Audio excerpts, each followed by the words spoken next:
These were scenes unfamiliar to all of us. The once bustling streets of New Orleans were eerily quiet, and restaurants, bars, and other businesses were boarded up like waiting out a hurricane. It happened literally overnight.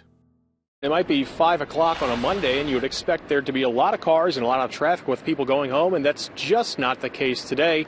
Right now, it looks like it might as well be a Saturday afternoon or Sunday afternoon out here, and that's because the city is starting to change.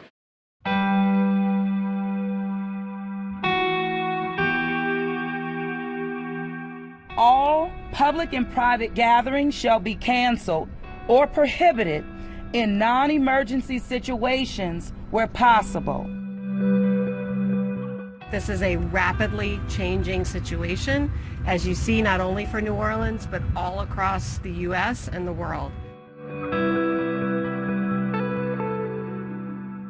The idea of a lockdown or stay-at-home orders was literally a foreign concept.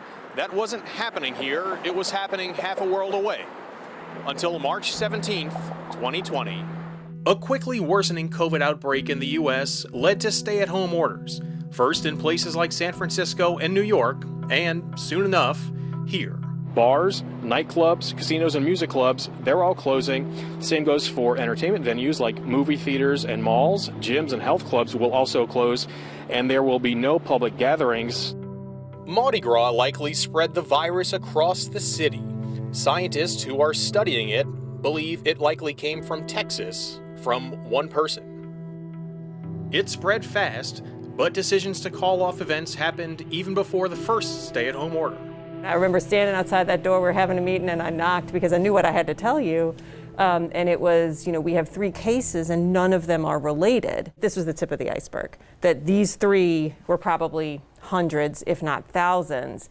And so, I remember your words. You said, we have to cancel St. Patrick's Day. And the room, you remember, went quiet. Days later, it was obvious things were getting worse.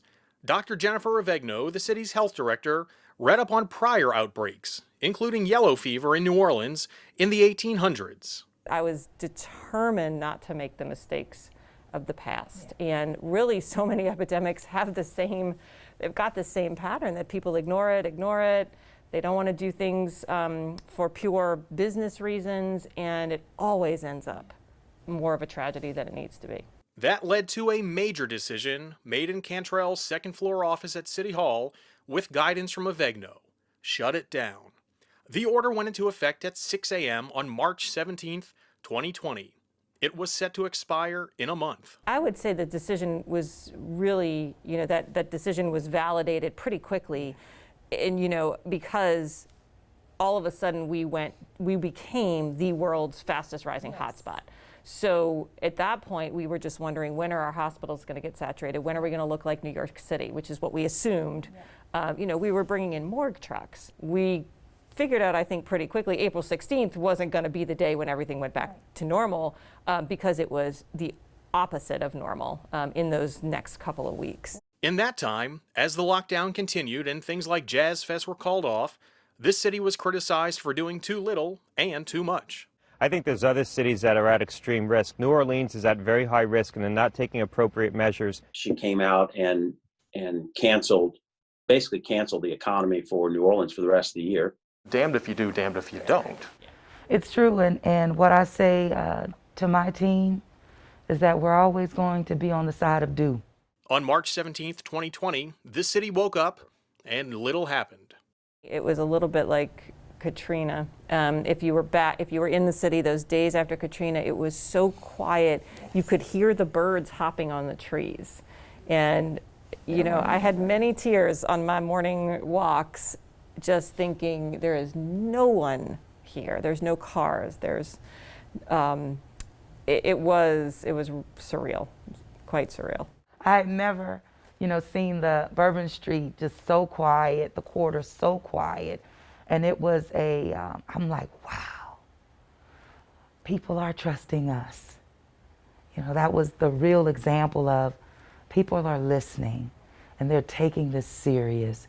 And wow, we have a chance to save lives in the city of New Orleans. Roland Garcia, who goes by Bullet, had to close down his 7th Ward bar, which bears his name. Didn't really know what to think but didn't think of it as being as severe as it wind up being. Never thought it could be shut down for that amount of time.